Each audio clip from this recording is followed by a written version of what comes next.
di sini saya akan menjelaskan sedikit tentang apa itu kurva indiferensi.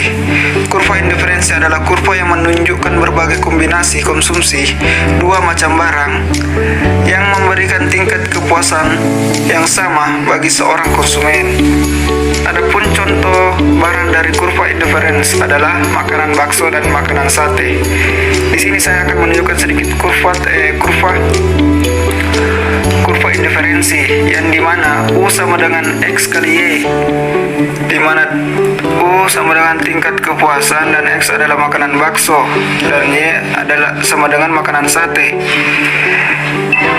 Kurva tersebut menggambarkan makanan bakso dengan makanan sate tingkat kepuasannya itu sama.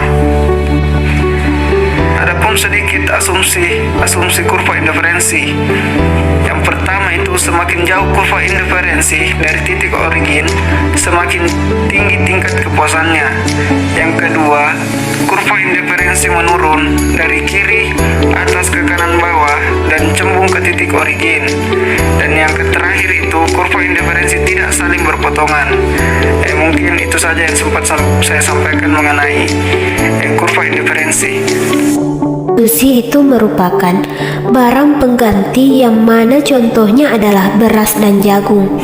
Dilihat dari sisi permintaan, jika harga beras naik maka permintaan akan jagung akan meningkat, dan jika dilihat dari penawaran, ketika harga beras naik maka penawaran akan jagung akan menurun. Sehingga dalam hal pemuas kebutuhan, benda substitusi memiliki peran penting di pasar.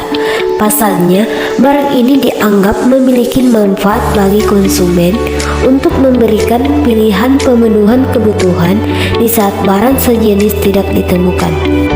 Apa yang dimaksud dengan barang komplementer dan apa contohnya? Nah, barang komplementer adalah barang pelengkap. Contohnya adalah bensin dan motor. Jika dilihat dari sisi permintaan, yaitu jika harga bensin naik, maka permintaan akan motor menjadi turun, begitupun sebaliknya. Namun jika dilihat dari sisi penawaran, jika harga motor itu naik, maka menjadikan penawaran akan bensin itu meningkat. Barang normal adalah barang yang apabila pendapatan masyarakat meningkat, permintaan akan barang ini juga akan mengalami peningkatan. Contohnya pakaian, sepatu, dan makanan. Di saat pendapatan kita meningkat, maka keinginan pembeli akan juga meningkat. Jadi, barang normal sangat dipengaruhi oleh pendapatan yang kita terima. Jika pendapatan kita yang meningkat, maka permintaan barang juga akan meningkat. Sedangkan jika pendapatan kita menurun, maka permintaan barang normal akan menurun. Barang inferior merupakan kebalikan dari barang normal. Dalam sebuah barang normal itu, jika terjadi peningkatan pendapatan, akan mendorong kuantitas atau jumlah permintaan dari barang tersebut. Sebaliknya, jika suatu barang adalah inferior, maka ada peningkatan pendapatan akan mendorong konsumen untuk mengurangi konsumsi barang tersebut.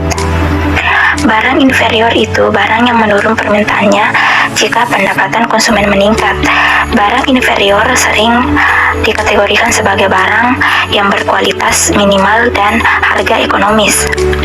Contohnya yaitu kopi hitam yang ada di warung. Ini barang yang bermutu rendah, bisa dibeli dengan harga terjangkau dibandingkan dengan kopi yang dijual di kafe-kafe yang mahal harganya.